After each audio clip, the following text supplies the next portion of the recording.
நீங்கள் எதனா ஒரு புது விஷயத்தை ஸ்டார்ட் பண்ணும்போது ஃபஸ்ட்டு உங்களுக்கு உங்கள் மேலே நம்பிக்கை இருக்கணும். உங்கள் ஐடியா மேலே உங்களுக்கு ஒரு நம்பிக்கை இருக்கணும். மற்றவங்க என்னதான் ஏளனமாக சிரித்தாலும் நீங்கள் கான்ஃபிடண்ட்டாக இருந்தால் மட்டும்தான் அதில் ஒரு ப்ராக்ரஸ் பார்க்க முடியும். ஃபார் எக்ஸாம்பிள், நேற்று என் ஆளில்லா கடை மூலம் எனக்கு வந்த வருமானம் இது. என்னோட டோட்டல் பார்க்கலாமா? இந்த ஆளில்லா கடை நான் இல்லைனா கூட ஃபங்க்ஷன் ஆகும். இதுதான் லிவரேஜ். இந்த லிவரேஜ் மூலம் நேற்று மட்டும் அந்த ரெவென்யூ பார்க்கலாமா?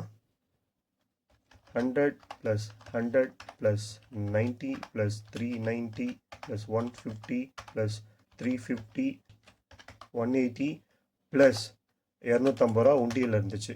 ஸோ நேற்று மட்டுமே 1610. இதில் ப்ராஃபிட் மட்டும் பார்த்தீங்கன்னா ஒரு 600 to 700 இருக்கும். பிஸ்னஸ்லேருந்து 10 ரூபா சம்பாதிக்கிறதே கஷ்டம். நம்ம இல்லைன்னா கூட ஒரு பிஸ்னஸ் ரன் ஆகுது, இல்லை நம்மளோட குறைஞ்ச எஃபர்ட் தேவைப்படுதுன்னா அந்த பிஸ்னஸை கன்டினியூ பண்ணுறது தப்பே இல்லை. Thank you so much.